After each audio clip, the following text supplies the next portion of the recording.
McGreavy, who is the ward manager at Foxley Ward. And Foxley, over the pandemic, have worked with and managed over 60 COVID positive patients. So she has a really unique view. It seems that the interest in these leadership interviews has really increased. So I wanted to do another one. So I'm really lucky that Paula's joining me today. So thank you for your time, Paula. So let's get started then. Tell me a little bit about you and your leadership journey. What brought you to a ward manager role?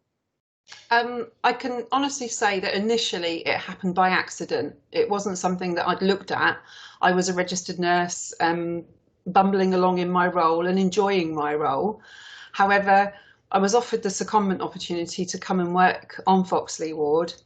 And it wasn't until I did the role I could see the difference that you could make to so many different things, whether it be a positive challenge or bringing a team alongside, implementation in the quality of patient care, how a ward manager could influence a team, but how a team could influence a ward manager to look at things differently. And I'm so glad I was given the secondment opportunity.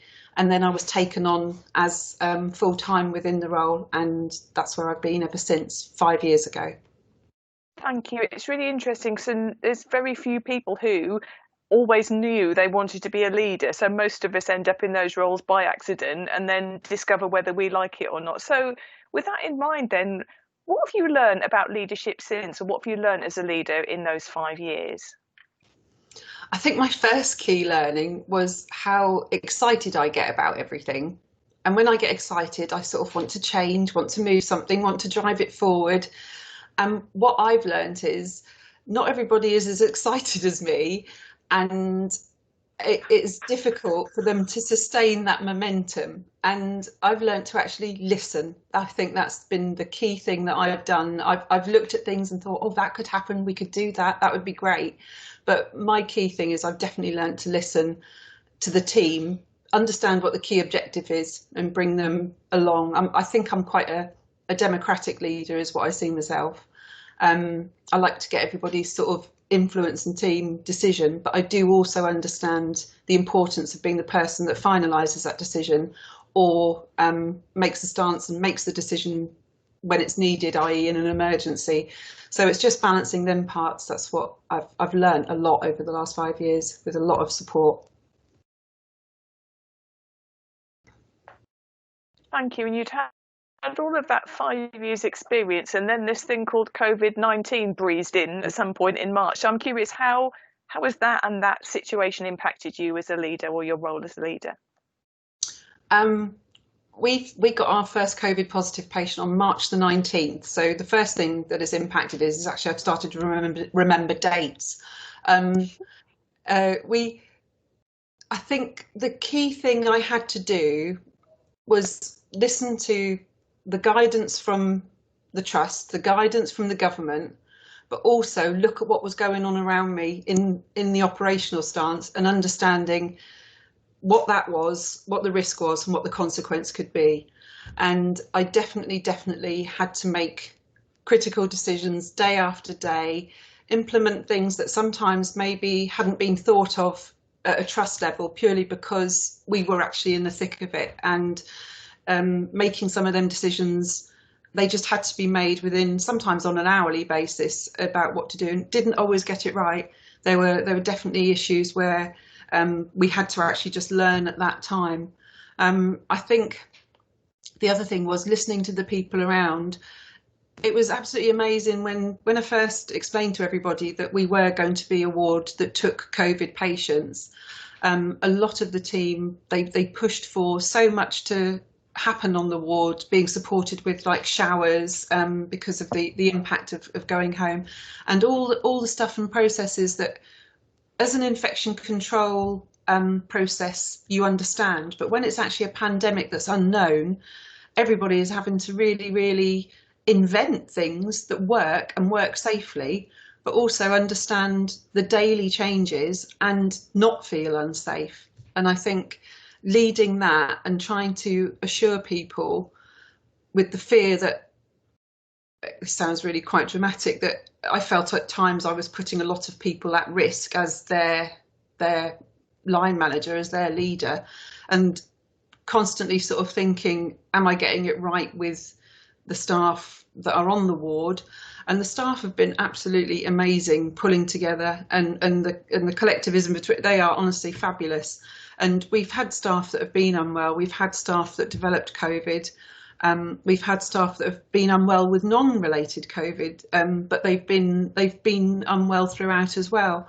And just trying to support them, and not at times adequately, because there was so much else to do. So there was lots of lovely talk about not just you as a leader, because of course without your team there's no point you being a leader because you've got nobody to lead. So how did you and your team support one another through what is, we keep using this word unprecedented, don't we? Yeah. And actually that reflects it. So how on earth did you support one another through this? I think we were able, when as an individual we had our own times of sometimes meltdown, sometimes anxiety, definitely at times humour, definitely at times the darker sort of humour, and definitely at times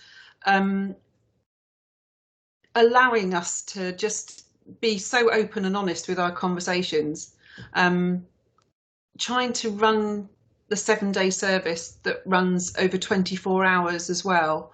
That's obviously been difficult to reach out to all the staff that are on the ward. I looked at it at the time and tried to manage as much of that effectively as possible, but also balancing, we had all these poor patients in that had no visitors. Some of them didn't have capacity to understand the environment they were in and why they were behind closed doors, why they couldn't use the toilet, why all the nurses were covered up and not looking, they couldn't see a smile, they couldn't see just a welcoming sort of concern. And the team working together with that, and actually sort of just offloading every single time we wanted to. That was honestly the key thing, just offloading as much as possible with each other.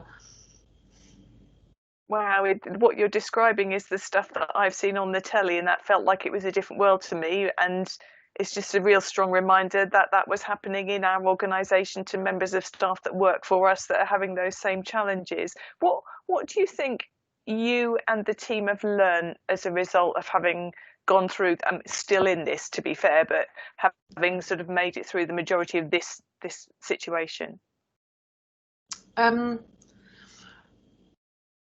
Key question, pausing. So the team and myself, we've learned that we have an amazing resilience. But I think we've also learned, I think now I explained it today in a huddle that we had. It felt like when you have what is it called? Is it a whirlwind? When you have an eye of a storm? Yeah. I sort of feel like we've gone into this, I want to say the word quiet, it's not a word we often use on a ward. We've gone into this quieter phase, and you're either waiting for the next thing to happen, or you're still trying to get over and process what has happened. And I think we're just in this intermittent phase at the moment that we're going to need a lot more support with together. And I'm hoping to be able to set up support to access for people. We've done a couple of debrief meetings, and we've had some people from the trust come as well and listen to some of our staff. But I think because we're always having to cover the 24-hour, 7-day shift process, it's very difficult to get together everybody. I forgot the question, really. No, you're doing really. I asked you what you'd all learnt from it. I've learnt that we're even when we were getting on with it, when we were doing it, when we were actually in the phase of COVID and we had every patient on the ward, and I know it wasn't the same as the intensive care units, and I understand the amount of pressures on the system flow we all did, and I know the impact on other inpatient units that didn't have COVID patients, but they did have a lot of more complex patients due to the whole needs of the whole system. So I understand there was a massive impact. I do think that when we were doing it, there was no time to think, no time to reflect, and we actually we were really championing on and really, now we've paused. there is a lot of stuff that we've got to think about in how we have learned and what we take forward should we have to cope with something like this again. And I think we've got to get over this hump of fear. And it's very difficult because you need to have the time frame to do that, and sometimes this COVID isn't going to allow that, and that's a concern. Yeah, I bet. So I wonder, how do you think that leadership, either within NCH&C or you talked about across the system there, how do you think things will change or should change now we've got through this, and as you say, we don't know what's coming in the future either? How do we move into the future as leaders? I think we've got to listen to our teams around them. I think it's very good having wellbeing support offered and the communications offered, and that's the other environment we're getting used to, the fact that we're meeting like this, we're meeting with a computer, and everything else is via computer.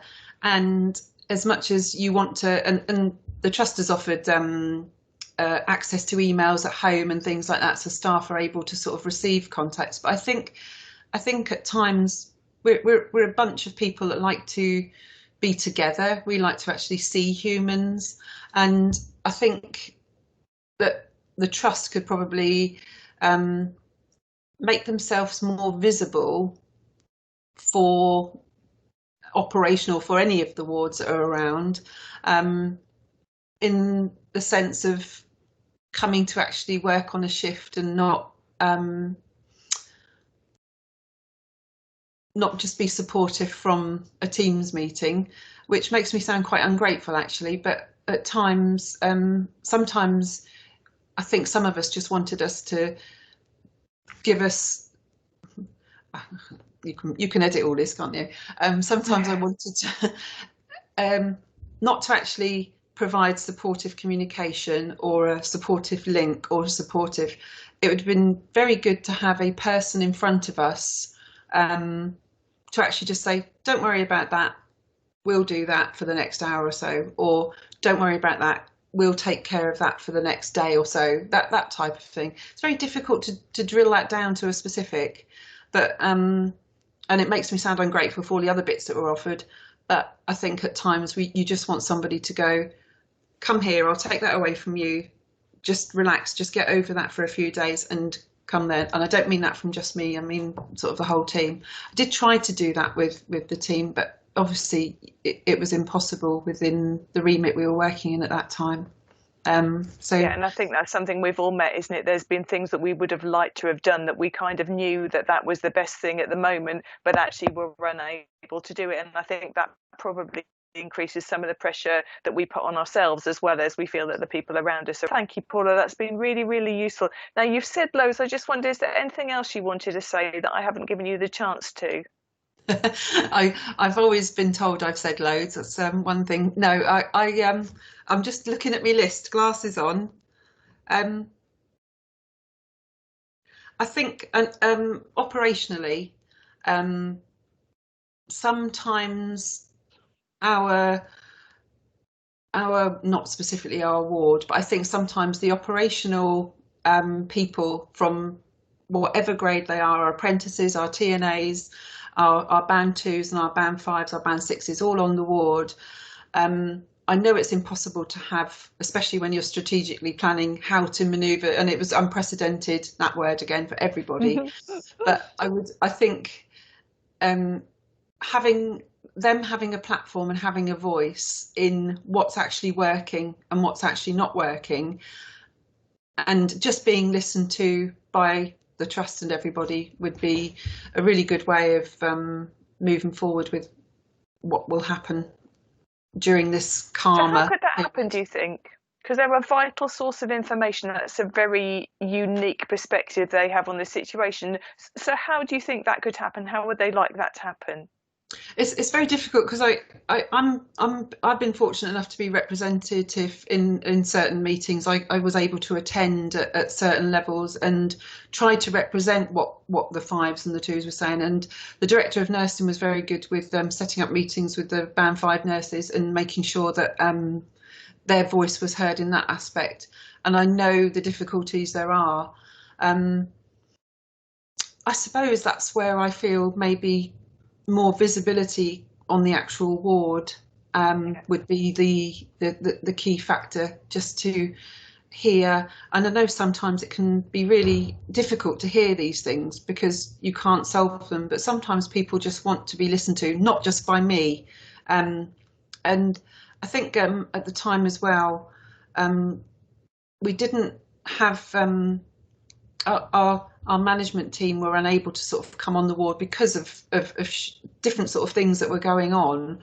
So the only voice the staff got was from me, and we did have some a visit on a couple of occasions by some trust directors. I think that would have been appreciated a bit more often, or it seemed to be at the beginning and then it seemed to just dwindle off when we were really in the thick of it. It wasn't around, but I understand everybody else was in the thick of it. It is difficult to balance, I do understand, but the staff, you know, they sometimes just get sick of listening to me, and I don't blame them. So different voices, different people Yeah, come and to. it's nice. So, as much as you're acknowledging it, that would be tough. What you're also doing is giving some suggestions about what could happen. So that's really nice to hear. And we've certainly got some huge learning at so many different levels through this situation to do, and that'll be a great example of that. So thank you so much for your time today. You had such a unique, you and your team had such a unique experience of the situation. I'm sure there'll be lots of people across the trust that'll be really fascinated to hear about it. So thank you for your time, Paula. For those of you that are listening, here's the slide with some other sources of support. I really would love your feedback about these bite size. So drop us an email via HR service support. If there's other leaders, other unique perspectives you think you'd like to hear about, then please do let me know, and I'll do my best to interview those people too. So I look forward to working with you on the next bite size. Thank you.